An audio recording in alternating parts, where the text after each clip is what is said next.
Chemical bonding. कुछ बच्चों को मैंने इसका थोड़ा सा ब्रीफ दे रखा था, कुछ को नहीं पता है, तो मैं एक बार शुरू से बता रहा हूँ ताकि सारे बच्चे बेनिफिटेड हो जाएं और एकदम से शुरू से ये चैप्टर को एकदम मन बनाकर सुन ले, क्योंकि भैया ये चैप्टर होने वाला है थोड़ा सा बड़ा और इम्पोर्टेंट। आप लोगों को एक और इन्फॉर्मेशन दे दूं, टर्म 1 में जितने भी चैप्टर आएंगे सबसे ज्यादा वेटेज का चैप्टर ये होने वाला है केमिकल बॉन्डिंग। तो बिना किसी समय को बर्बाद कर कर एकदम मुद्दे पर आते हैं, क्या होता है ये बॉन्डिंग। बेटा आप लोग जानते हैं फ्रेंडशिप में भी बॉन्डिंग होती है, लोगों में बॉन्डिंग होती है, भाई बहन में बॉन्डिंग होती है, भाई भाई में बॉन्डिंग होती है। बॉन्डिंग मतलब क्या? एक रिश्ता, एक स्टेट ऑफ रिलेशन जिसमें एक दूसरे को स्टेबलाइजेशन मिलती है, हमें रिलैक्सेशन मिलता है। इसी तरह से एटम्स भी होते हैं।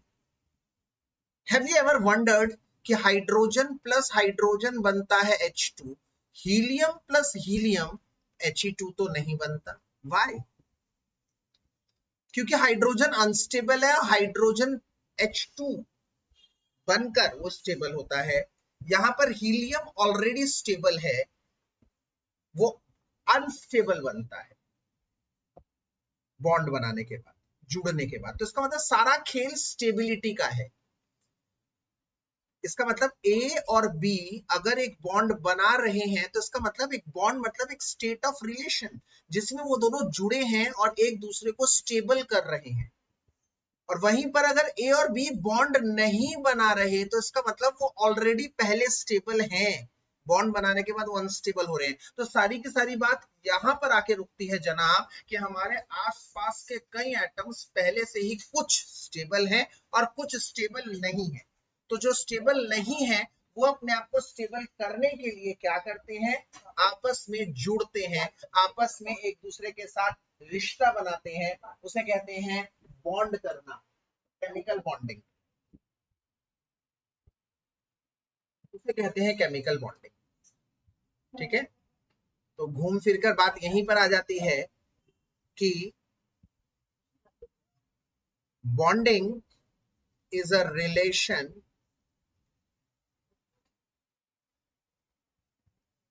in which two or more atoms held together in order to become stable, in order to become stable, stable बनने के लिए वो अपने आप को स्टेबल बनने के लिए वो आपस में बॉन्ड बनाते हैं। ठीक है, some elements which are already stable, जो ऑलरेडी स्टेबल है, do not undergo bonding, like noble gases। अगर आपसे कोई पूछे ग्रुप 18,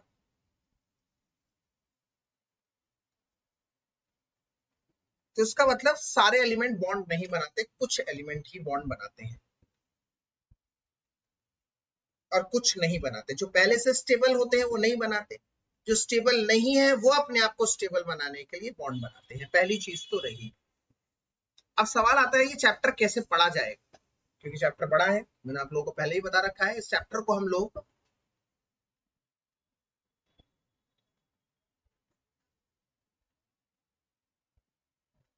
एक तरीके से पढ़ेंगे, एक रोड मैप बनाकर पढ़ेंगे। क्या होगा रोड मैप?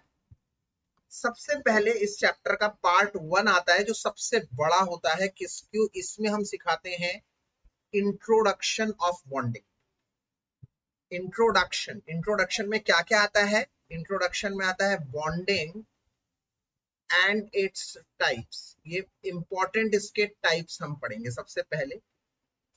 दूसरे नंबर पर इसमें कुछ थ्योरीज पढ़ेंगे। एक बहुत बड़े साइंटिस्ट थे लुइस, G.N. लुइस, जिन्होंने दुनिया को आयोनिक बॉन्ड के बारे में समझाया। तो लुइस और एक दूसरे साइंटिस्ट थे कॉजेल, लुइस कॉजेल थियरी पढ़ेंगे, उसके बाद फिर हम पढ़ेंगे लिविस थियरी को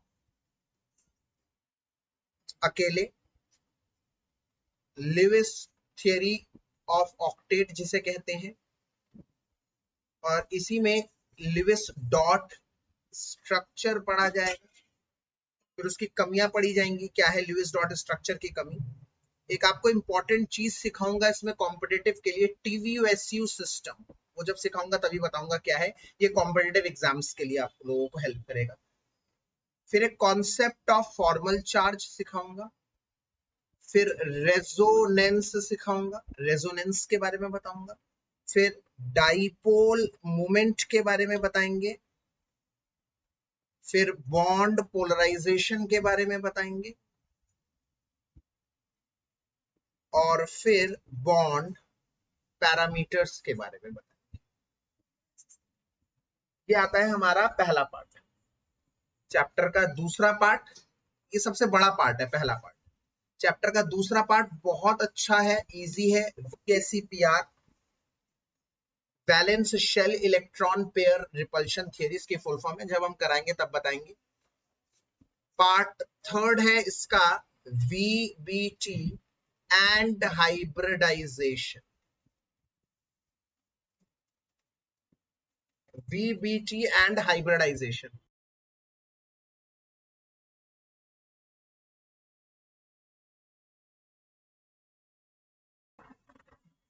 और फोर्थ पार्ट है इसका MOT मॉलिक्यूलर ऑर्बिटल थियरी, जो लास्ट पार्ट होगा इस चैप्टर का। तो इन 4 भागों में इस चैप्टर को पढ़ा जाएगा, जिसमें सबसे बड़ा भाग है पार्ट 1। ठीक है, तो आइए शुरू करते हैं विदाउट एनी टाइम लॉस।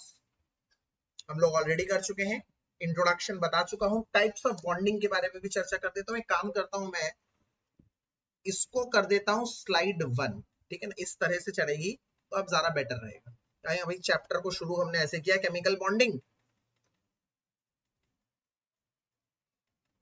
और 4 भागों में करेंगे, और पहला है केमिकल बॉन्डिंग का इंट्रोडक्शन। इंट्रोडक्शन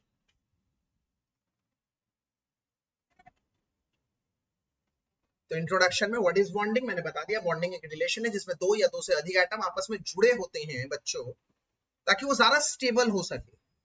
और कई एटम पहले से ही स्टेबल होते हैं, जो पहले से स्टेबल होते हैं वो बॉन्डिंग नहीं करते, जैसे नोबल गैस। अब टाइप्स ऑफ बॉन्डिंग की जब बात आती है ना, तो आप लोग अच्छी तरह से जानते हैं टाइप्स ऑफ बॉन्डिंग के लिए।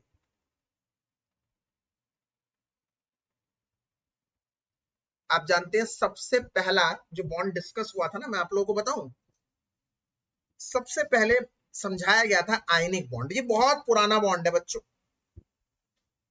बहुत पुराना bond. Ionic bond GN Lewis साहब ने ही दुनिया को समझाया था, बहुत बड़ी देन है GN लुइस साहब की, जिन्होंने बताया कि what is ionic bond. Ionic bond is a type of a bond which includes complete transference of electron from one atom to another। मतलब आयनिक बॉन्ड एक ऐसा बॉन्ड है जो बनता है जब एक एलिमेंट इलेक्ट्रॉन पूरी तरह से दे देता है और दूसरा पूरी तरह से इलेक्ट्रॉन ले लेता है।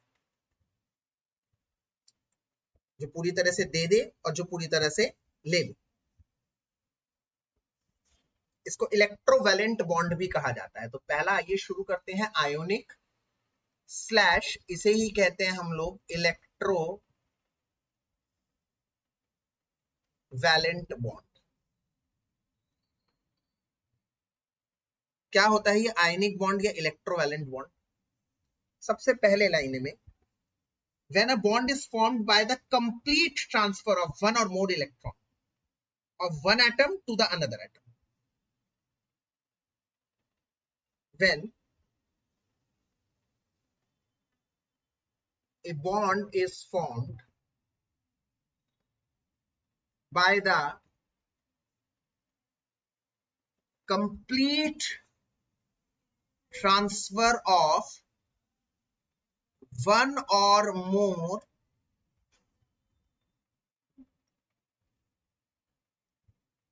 valence electrons from one atom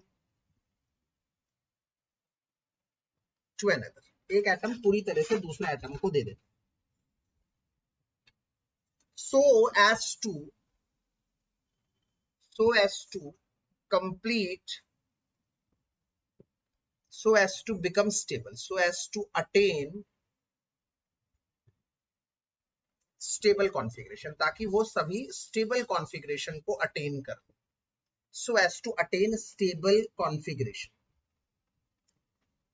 इसे कहते हैं आयोनिक बॉन्ड। दूसरी बात, आयनिक बॉन्ड बनता है, जो इलेक्ट्रॉन लूज करता है वो कैटायन, जो इलेक्ट्रॉन गेन करता है anion. It is shared between cation, cation कौन होता है, positive charge,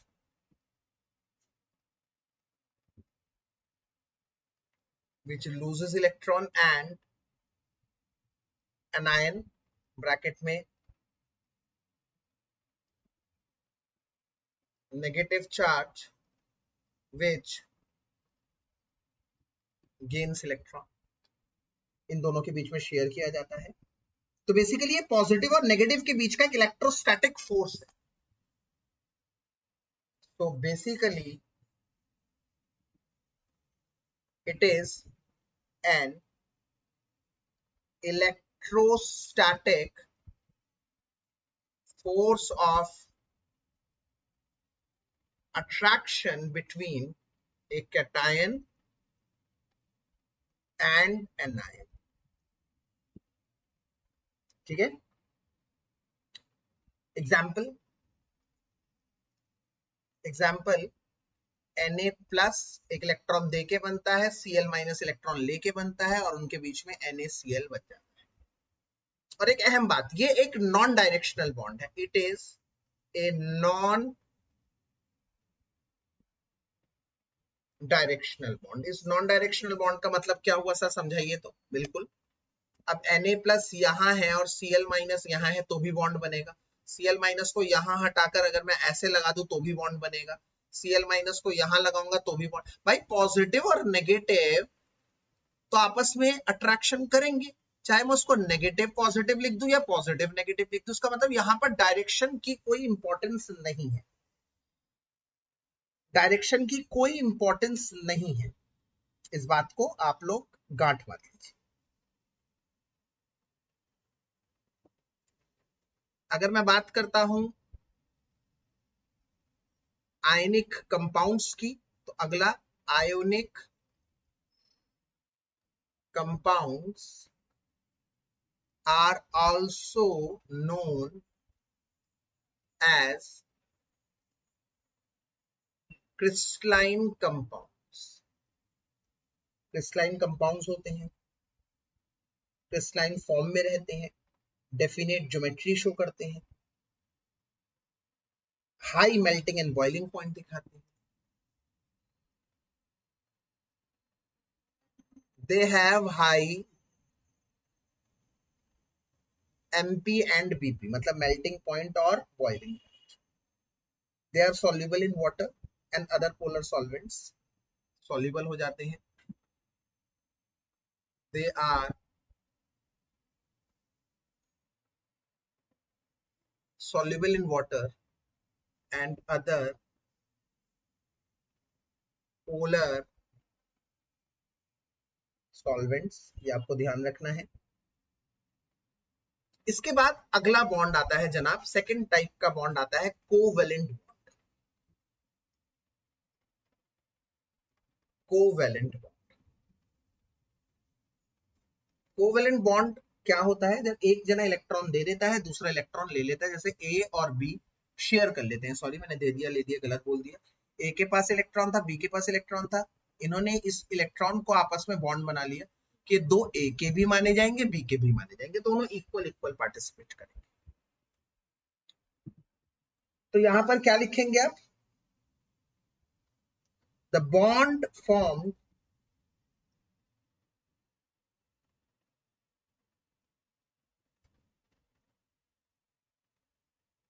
formed by the mutual sharing of electrons,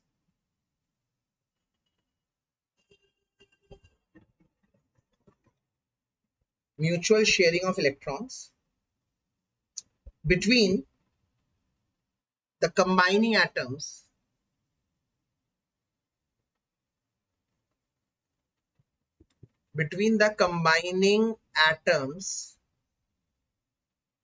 of the same or different element, of the same or different elements, या तो same element होंगे या तो डिफरेंट एलिमेंट्स। एग्जाम्पल दे देता हूं मैं, तभी आपको समझ में आएगा अच्छी तरह से। जैसे मान लो Cl और Cl, दो क्लोरीन के बीच का, दोनों सेम एटम है, और H और Cl, ये भी कोवेलेंट बॉन्ड है और वो भी कोवेलेंट बॉन्ड है। ये ज्यादातर नॉन मेटल्स बनाते हैं, basically formed by carbon and non metals. या तो कार्बन बनाता है या तो नॉन मेटल्स बनाते हैं ज्यादा, ठीक है ना। अब यहां पर आपको एक और बात समझनी पड़ेगी कि ये एक डायरेक्शनल बॉन्ड है। क्यों डायरेक्शनल बॉन्ड है? It is a directional bond. क्यों? क्योंकि याद करिए, मैं आपको बताता हूं, यहां पर ऑर्बिटल्स एक एटम दूसरे एटम के साथ ओवरलैप करते हैं। जैसे याद करो, जैसे एक डंबल है, एक एटम का डंबल दूसरे एटम के डंबल के साथ ओवरलैप कर रहा है। इसके पास एक इलेक्ट्रॉन है, इसके पास एक इलेक्ट्रॉन है, ये ओवरलैप कर रहे हैं। हो जाएगा भाई ओवरलैप कैसे? इसका एक इलेक्ट्रॉन, इसका एक इलेक्ट्रॉन, या ये दो इलेक्ट्रॉन इसमें भी गिने जाएंगे, इसमें भी गिने जाएंगे। ध्यान से देख लो, ये दोनों ऐड होकर इस तरह से बनेंगे। अब केस 2, मान लो एक ऑर्बिटल ऐसे है, एक इलेक्ट्रॉन, और एक ऑर्बिटल ऐसे है, एक इलेक्ट्रॉन ऐसे है। क्या ये ओवरलैप हो पाएंगे? नहीं। कैसे हो पाएंगे भैया? क्यों? डंबल को ऐसे होना पड़ेगा ना, तभी तो हो पाएंगे। कुछ समझो ना मेरी बात। बाइक ऐसे है, हैंडल इधर है, सीट इधर है, तुम बैठ गए, ठीक है, तुम्हारा मुंह सामने की तरफ है, फ्रंट की तरफ है, तुम बैठ के बाइक चला सकते हो। अब मैंने क्या कह दिया कि तुम ना बेटा इधर बैठो, तुम इधर की तरफ मुंह देखकर। अबे उल्टा बैठ के कैसे बाइक चला लोगे? कैसे पॉसिबल है उल्टा बैठ? इसका मतलब तुम्हारी और बाइक की एक जैसी डायरेक्शन होनी चाहिए, तब जाकर बाइक, तुम्हारा मुंह भी सीधा, बाइक का मुंह भी सीधा। इसका मतलब बाइक पे तुम्हारा बैठना एक डायरेक्शनल मूवमेंट है। तुम उल्टा बैठोगे तो बाइक बैठ तो सकते हो, चल नहीं सकती बाइक। इसी तरह से यहाँ पर दरअसल ओवरलैपिंग हो रही है बॉन्ड की। ओवरलैपिंग होने के लिए इट इज कंपलसरी कि वहां पर दोनों के एक डायरेक्शन हो, एक जैसा डायरेक्शन हो, तभी ओवरलैपिंग हो पाएगी। इसका मतलब यहाँ पर डायरेक्शन की बहुत जरूरत है, डायरेक्शन की बहुत जरूरत है, ये आपको समझना है।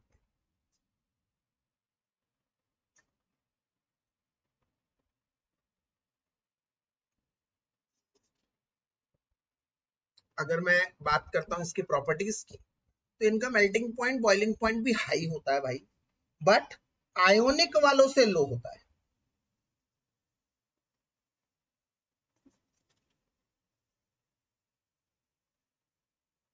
High melting point, boiling point, but lower than ionic bonds, ionic compounds. Ionic compound के मुकाबले लो होते हैं।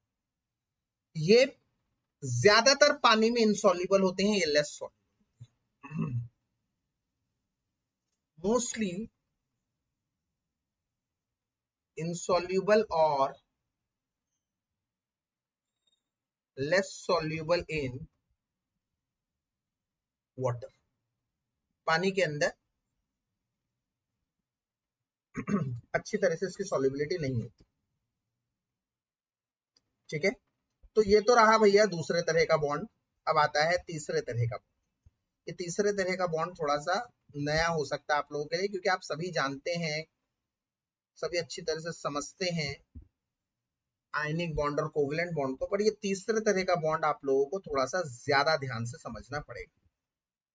मैं आप सबसे रिक्वेस्ट करूंगा कि आप लोग थोड़ा ज्यादा अलर्ट हो जाइए। तीसरे तरह का बॉन्ड है, हाँ बेटा बताइए। यस यस यस, क्योंकि बेंजीन नॉन पोलर है ना।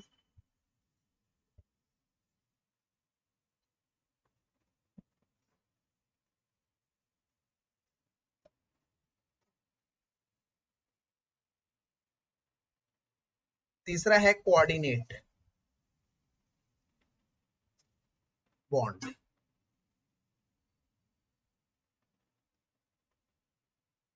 कोऑर्डिनेट बॉन्ड क्या होता है, ये बड़ा interesting. It is a special type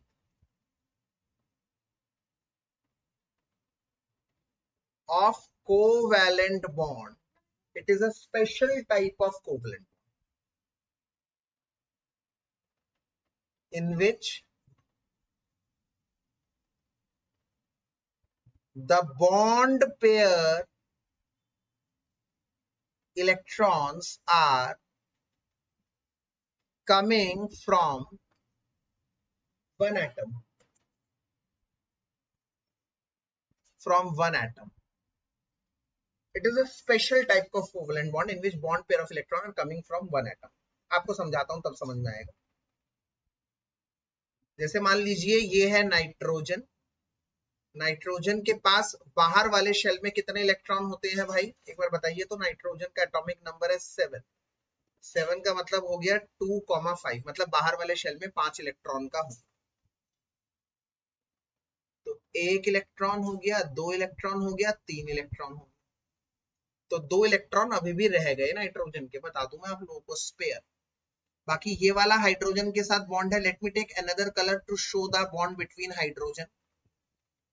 To show the electron of hydrogen, I am taking electron of hydrogen's blue atom. तो ये blue है हाइड्रोजन का, ये blue है हाइड्रोजन का, ये blue है हाइड्रोजन। So now अगर आप देखते हैं nitrogen as a whole, 8 electron पूरे हो चुके हैं, इसका ऑक्टेट पूरा हो गया, मतलब 8 इलेक्ट्रॉन की स्टेबिलिटी पूरी हो गई।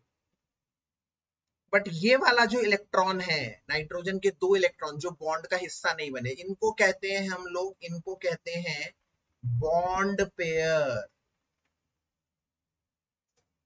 इनको कहा जाता है lone pair.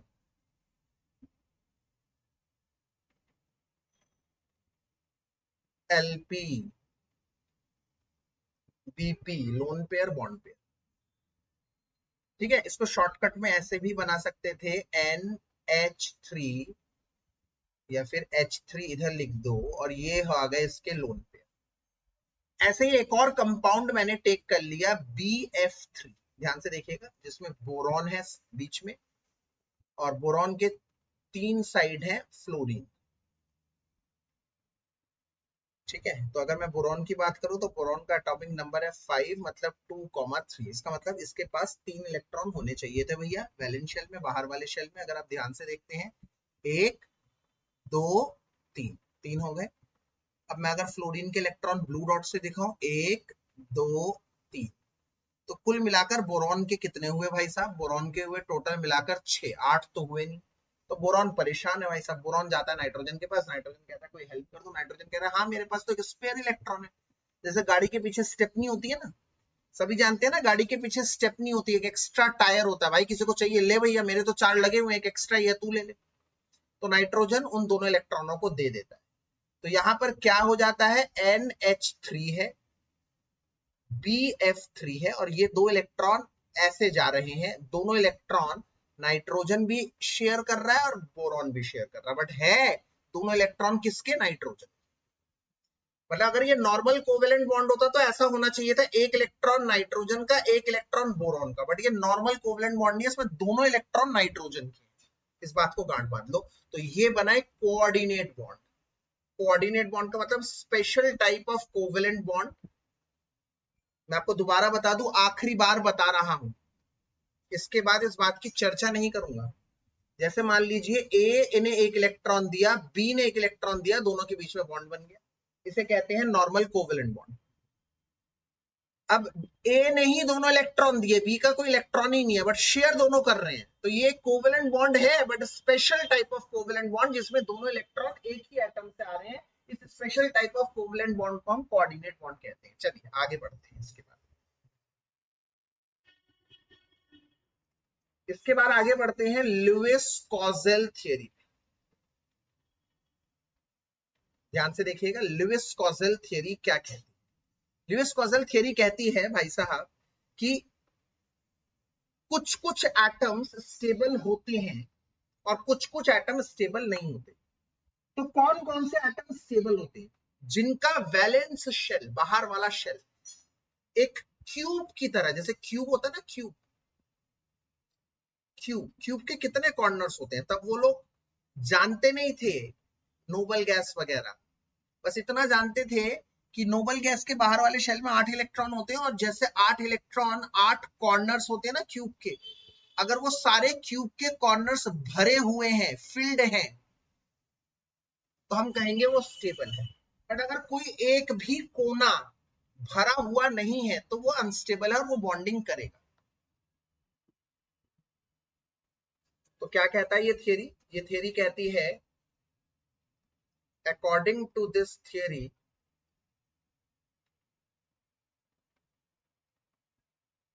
the valence shell of any atom can be assumed as a cube's corner.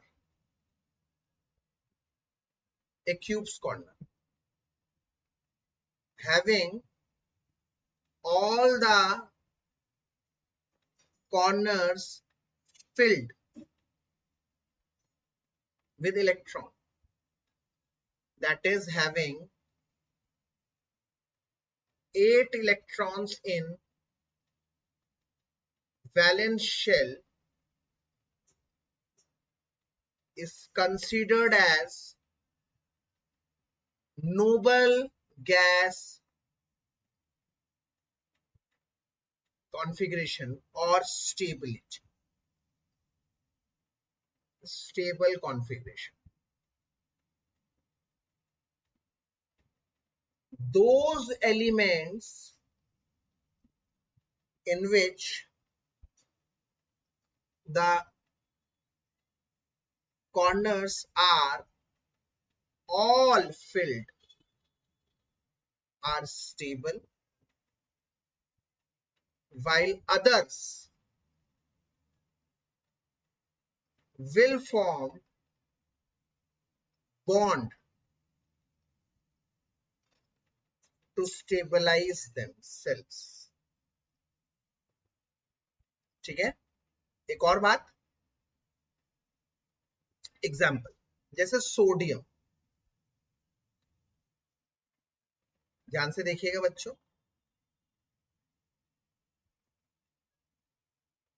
Sodium के अंदर वाले शेल में, फर्स्ट शेल में ये सोडियम 2 इलेक्ट्रॉन होते हैं, फिर दूसरे वाले शेल में 1 2 3 4 5 6 7 8 इलेक्ट्रॉन होते हैं, और फिर तीसरे शेल में आपको पता है 1 सोडियम होता है 2,8,1।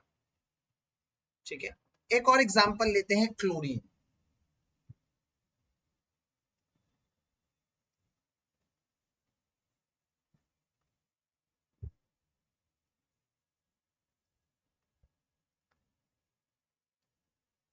फॉर से chlorine, if I am taking example of chlorine, तो पहले शेल में हो गए 2, फिर हो गए दूसरे शेल में 1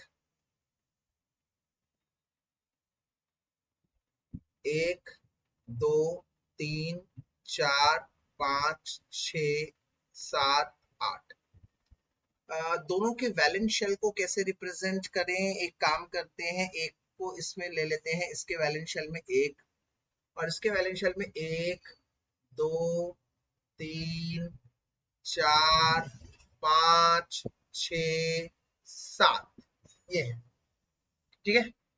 तो अब सोडियम 1 इलेक्ट्रॉन अगर देगा तो क्लोरीन का ये वाला कॉर्नर भर जाएगा, ठीक है।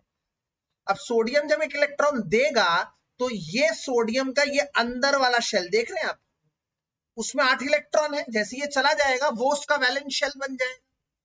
भाई सोडियम का एक इलेक्ट्रॉन अगर चला गया, ये गया, तो सोडियम का वैलेंस शेल कौन सा होगा? बाहर ये वाला। तो कौन क्यूब के कॉर्नर की तरह कौन बिहेव करेगा? 8 वाला। तो जैसे ही एक इलेक्ट्रॉन दे देता है सोडियम,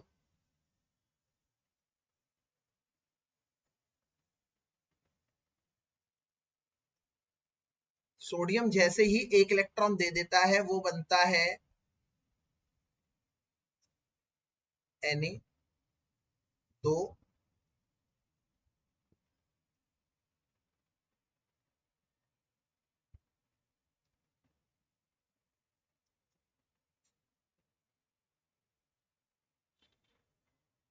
सोडियम 2 इलेक्ट्रॉन है, एक और एक, 2, और ये उसका बन जाता है, ये वाला शेल जो दिख रहा है आप लोगों को, ये बन जाता है उसका वैलेंस शेल। तो जैसे ये वैलेंस शेल बन जाता है एक, उसमें तो 8 पूरे हैं, 3 4 5 6 7 8, ये पूरे हैं 8, वो स्टेबल हो गया भाई।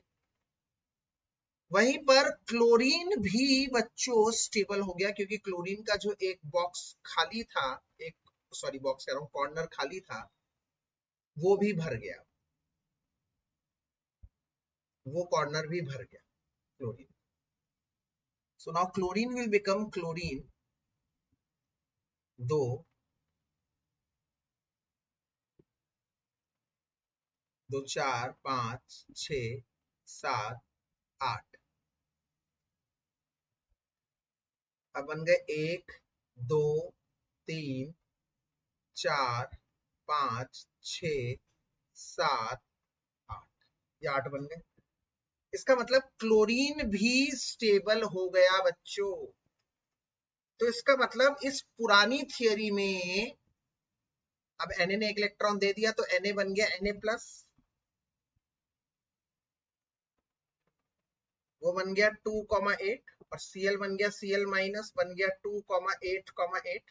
तो इस थियरी के अनुसार किसी भी एटम का वैलेंस शेल एक क्यूब के कॉर्नर की तरह माना गया। जैसे क्यूब के कॉर्नर में 8 कॉर्नर्स होते हैं, अगर वो 8 कॉर्नर 8 इलेक्ट्रॉन से भरे हुए हैं तो वो एटम स्टेबल माना जाता है। बट अगर वो 8 कॉर्नर 8 इलेक्ट्रॉन से भरे हुए नहीं है तो वो भरने के लिए बॉन्डिंग करेंगे। तो इन्होंने क्या कहा, जिसमें पहले से ही भरे हुए 8 कॉर्नर 8 इलेक्ट्रॉन से, वो तो नोबल गैस है, पर जिसके 8 कॉर्नर 8 इलेक्ट्रॉन से नहीं भरे हुए, वो भरने के लिए बॉन्डिंग को करेंगे, बॉन्ड बनाएंगे। और इस पूरे प्रोसेस में सिर्फ वैलेंस शेल इलेक्ट्रॉन ही पार्टिसिपेट करेगा, अंदर वाले शेल के इलेक्ट्रॉन पार्टिसिपेट नहीं करेंगे। ये जो अंदर वाले शेल के इलेक्ट्रॉन है, inner shell electron plus nucleus, इन दोनों को मिलाकर कहा जाता है कर्नल, KERNEL, कर्नल कहा जाता है। तो क्या कहा मैंने, अगला पॉइंट क्या लिखना है,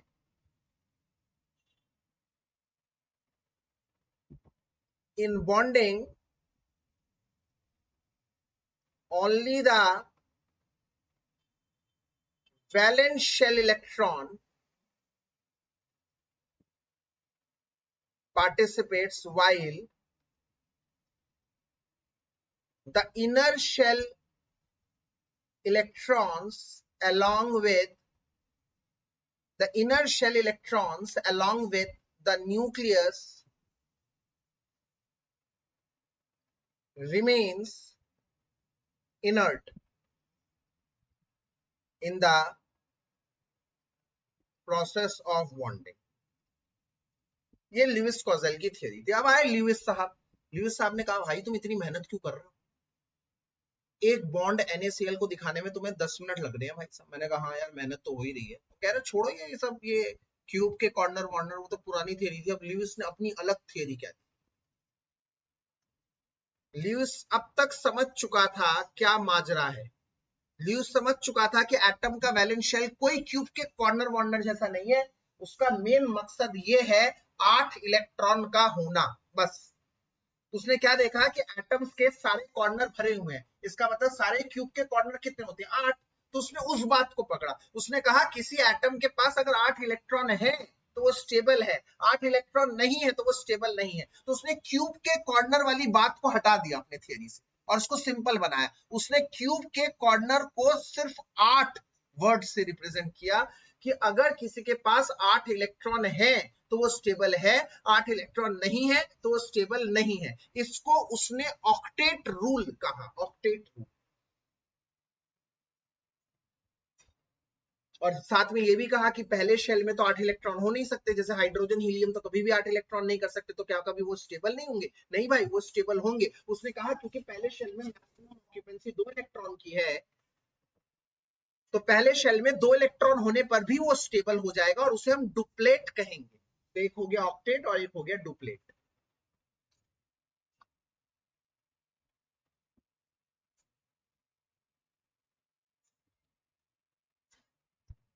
According to this theory,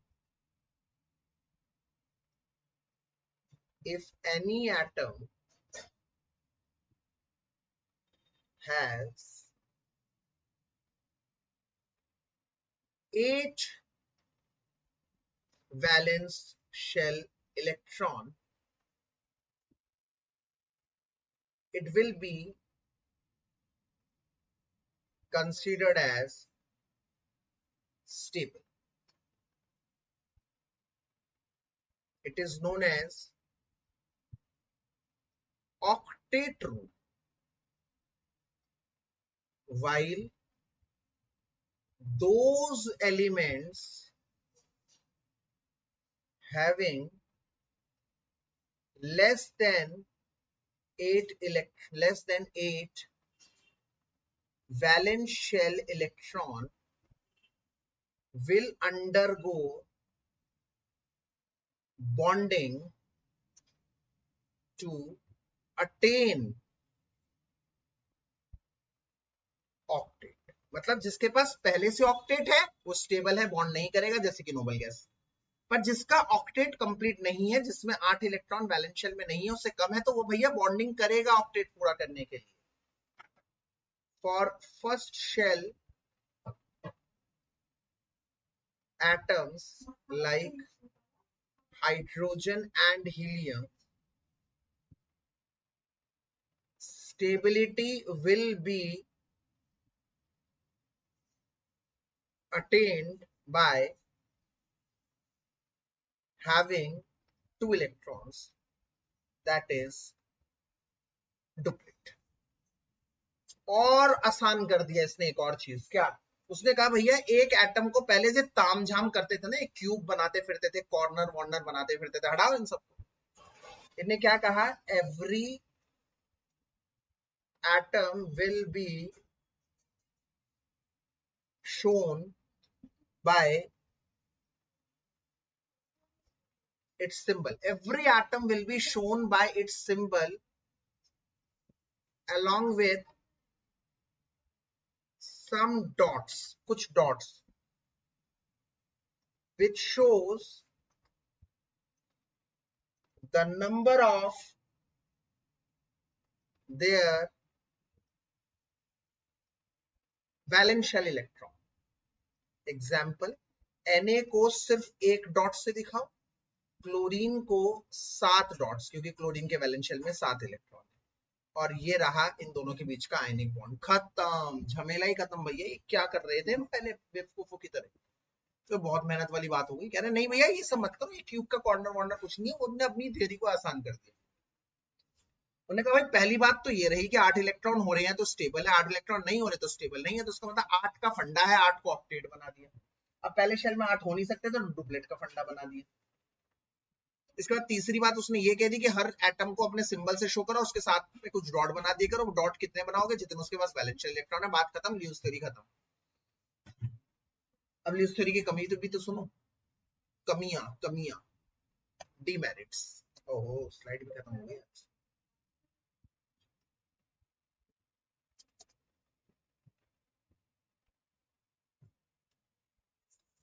demerits भी सुनो। तो डिमेरिट भाई यूं है कमी यूं है demerits.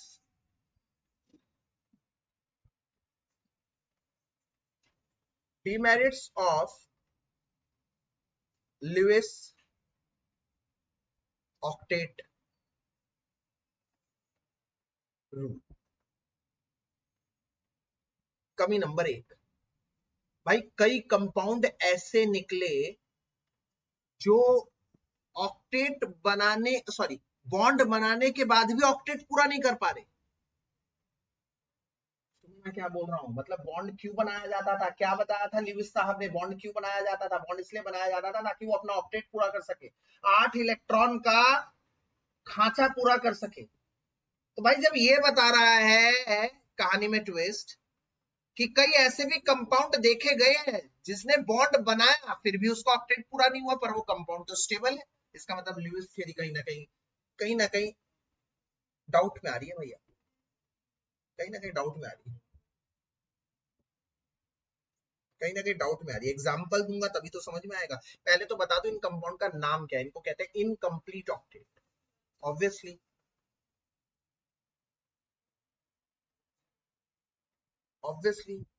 Incomplete octet. Many compounds are stable after bonding, but they have less electron than 8। ठीक है, एग्जाम्पल बता देता हूं, जैसे BeCl2, आपको बता देता हूं Be के वैलेंस शेल में 2 ही इलेक्ट्रॉन थे, तो ऐसे 2 डॉट्स बना देंगे। बेरिलियम का एटॉमिक नंबर क्या होता है भाई? एटॉमिक नंबर होता है 4, 4 मतलब 2,2 की कॉन्फ़िगरेशन बन गई, मतलब वैलेंस शेल बाहर वाले शेल में है 2 इलेक्ट्रॉन। अब एक क्लोरीन उठा के यहां बना दो, क्लोरीन के वैलेंस शेल में कितने होते हैं? 1 2 3 4 5 6 7। एक क्लोरीन यहां बना दो, 1 2 3 4 5 6 7।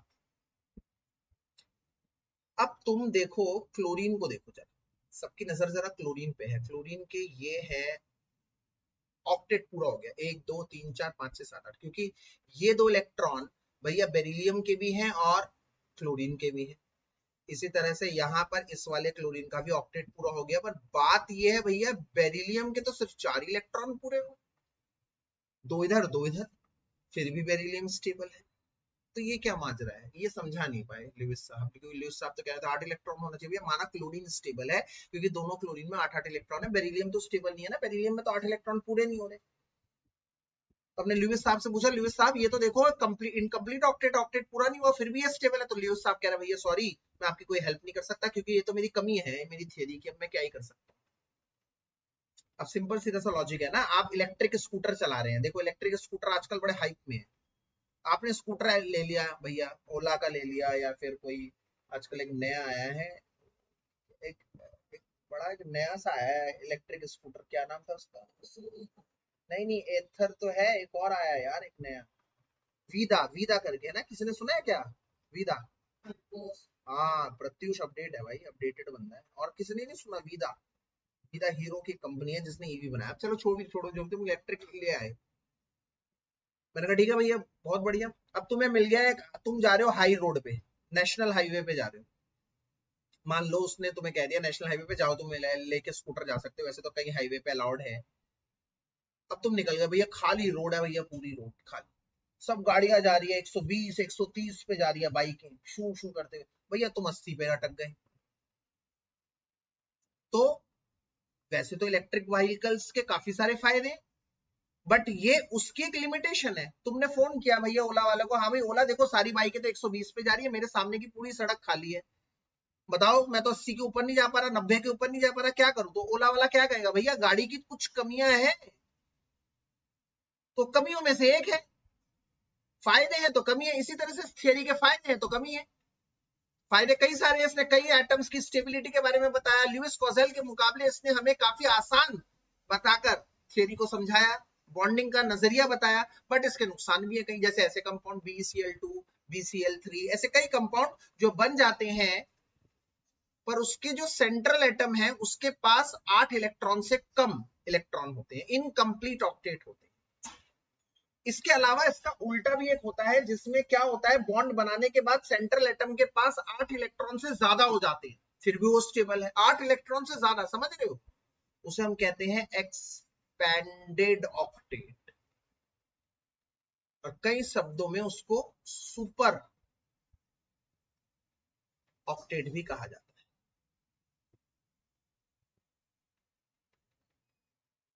हैविंग मोर देन 8 इलेक्ट्रॉन्स, 8 से ज्यादा। एग्जाम्पल दूंगा तब समझ में आएगी भाई बात। जैसे PCl5। अब बताओ, फॉस्फोरस है, फॉस्फोरस का एटॉमिक नंबर जो बच्चे जानते होंगे 15 है, मतलब 2,8,5, मतलब वैलेंस शेल में बैठे 5 इलेक्ट्रॉन। तो मैं फॉस्फोरस के 5 इलेक्ट्रॉन की बात कर रहा हूं। 5 इलेक्ट्रॉन कैसे, 1 2 3 4, मान लो इधर 5 5 बना दिए भैया, ठीक है। अब 5 क्लोरीन बना दो, बड़ी मेहनत का काम हो गया भैया। क्लोरीन के 1 2 3 4 5 6 7, ध्यान से देखो जरा, क्लोरीन को सिमटते हुए देखेंगे हम थोड़ी देर में। 1 2 3 4 5 6 7, 1 2 3 4 5 6 7, 1 2 3 4 5 6 7, 1 2 3 4 5 6 7। अब ध्यान से देखो जरा, तुम क्लोरीन को देखो, हर क्लोरीन की वाई हो रही है भैया, हर क्लोरीन के पास 8 इलेक्ट्रॉन पूरे हैं, हर क्लोरीन स्टेबल है।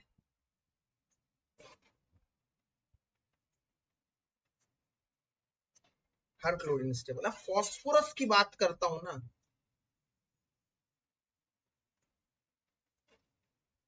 तो फॉस्फोरस के पास भैया हो गए 10 इलेक्ट्रॉन, 10। देख सकते हो, नॉर्मल वाली बात है। कोई बच्चा कहेगा सर इतना ना बनाकर मैं तो ऐसे ही बता दूं कि फॉस्फोरस 5 बॉन्ड बना रहा है, एक बॉन्ड में 2 इलेक्ट्रॉन होते हैं, 5 बॉन्ड में 10 इलेक्ट्रॉन होते हैं। लो भैया, हो गई बात खराब। ये तो ऑक्टेट से आगे बढ़ गया मामला। ऑक्टेट में तो उसने कहा था 8 इलेक्ट्रॉन पे स्टेबिलिटी आ जाएगी, तो 8 से ज्यादा हो गए। अगर वो क्यूब के कॉर्नर वाली बात होती तो आप समझ चुके थे, अब तक तो धज्जियां उड़ गई है थियरी की।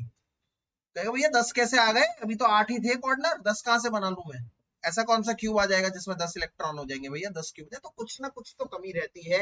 एक और एग्जांपल है SF6 का, इसको ओरली भी मैं समझा सकता हूँ। सल्फर के वैलेंस शेल में 6 इलेक्ट्रॉन है, और यहाँ पर 6 फ्लोरीन के साथ वो बॉन्ड बना रहा है। एक बॉन्ड में अगर 2 इलेक्ट्रॉन है तो 6 बॉन्ड में 12 इलेक्ट्रॉन होंगे, होने चाहिए थे 8 है 12, फिर भी स्टेबल।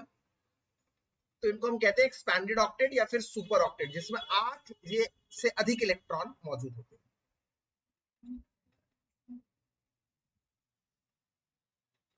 तीसरा, ऑड इलेक्ट्रॉन कॉन्सेप्ट। अब ये अलग ही कहानी जा रही है भैया, ये अलग ही रेस है भैया, ऑड इलेक्ट्रॉन कॉन्सेप्ट। अब तक हमने दो तरह की कमी पड़ी, एक जिसमें 8 से कम इलेक्ट्रॉन थे, एक जिसमें 8 से ज्यादा इलेक्ट्रॉन है। उसने कहा था होने चाहिए थे 8। 8 बच्चों एक इवन नंबर है। कई ऐसे कंपाउंड बनाए गए हैं जिसमें 8 इलेक्ट्रॉन ना होकर ऑड इलेक्ट्रॉन है। ऑड, ऑड मतलब क्या, जिसमें इवन नहीं है संख्या, ऑड संख्या है। समझ रहे मेरी बात, ऑड संख्या।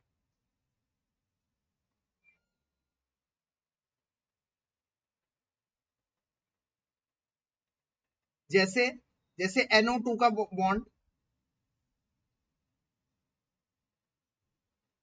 अगर आप NO2 के बॉन्ड की बात बताते हैं,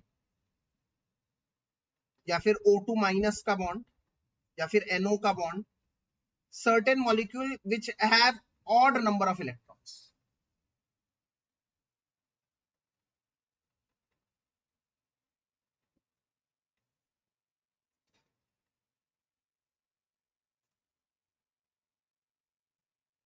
आफ्टर बॉन्डिंग, एग्जाम्पल पे ही समझ में आएगा। जैसे मैं हमेशा कहता हूं NO2 नाइट्रोजन है, एक ऑक्सीजन है, एक दूसरा ऑक्सीजन।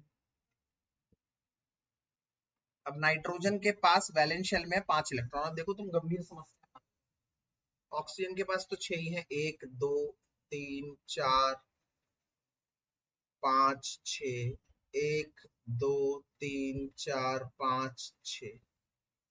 अब नाइट्रोजन बीच में है भाई साहब, तो नाइट्रोजन के पास, नाइट्रोजन तो ऐसे ही फंस गया भाई। नाइट्रोजन कह रहा है मेरे पास तो 5 इलेक्ट्रॉन है, मैं मान लिया 2 तेरे साथ बॉन्ड बना रहा हूँ, 2 तेरे साथ बॉन्ड बना रहा हूँ, फिर भी एक इलेक्ट्रॉन रह जाएगा। अभी अकेला इलेक्ट्रॉन तो कोहराम मचा देगा भैया, क्योंकि वो तो किसी के साथ बॉन्ड बना नहीं पा रहा, तो बड़ी दिक्कत में आ जाएंगे। तो क्या करेंगे, मैंने कहा चल अकेले तो तू दिक्कत करेगा, तुझे एक और इलेक्ट्रॉन के साथ कर देता हूँ। एक और इलेक्ट्रॉन के साथ करूंगा तो यहाँ एक रह जाएगा भैया, ये तो बड़ी समस्या आनी पड़ी है, क्या करें।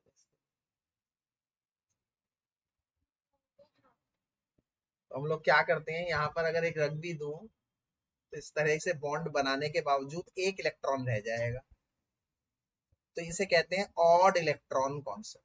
ये ऑक्सीजन स्टेबल हो गया 2 इलेक्ट्रॉन लेकर, ये और नाइट्रोजन स्टेबल हो गया। पर अगर मैं नाइट्रोजन की बात करूं तो नाइट्रोजन के पास 2 2 4 8 9 इलेक्ट्रॉन हो गए, ये तो हाईली अनस्टेबल हो गया भाई। दूसरा ऑप्शन भी एक बनाने का, कि अगर मैं एक जने के साथ डबल बॉन्ड बनाऊं, 2 बॉन्ड बनाऊं, और एक जने के साथ सिंगल बॉन्ड बनाऊं, फिर भी 2 इलेक्ट्रॉन रह जाएंगे। मतलब ये दोनों तरफ से झेल खा रहा है। ऐसे कई कंपाउंड हैं, और भी एग्जांपल हैं, जैसे O2 माइनस, O2 माइनस, या फिर सिर्फ NO नाइट्रिक ऑक्साइड, ऐसे कई कंपाउंड्स हैं। तो यहां तक बात बैठी, इसका मतलब हम लोगों ने आज क्या कर लिया है, हम लोगों ने आज कर लिया है टाइप्स, लिविस कॉजेल, इसकी ऑक्टेट, और साथ ही में लिविस डॉट स्ट्रक्चर, और फिर लिविस डॉट स्ट्रक्चर की कमियां, डिमेरिट्स भी कर ली। मैं कोशिश करूंगा अगले लेक्चर में ये 3 या 2 पार्ट खींच दूं और इसको 3 क्लासों में खत्म कर दूं। एक ये हो गया, एक ये हो गया, और एक ये हो गया, ठीक है ना। अगर ये हो जाएगा तो एक बहुत बड़ा काम हो जाएगा। पर आप लोगों के लिए सभी को मैं एक बात बता देता हूँ, प्लीज पढ़ते रहिए,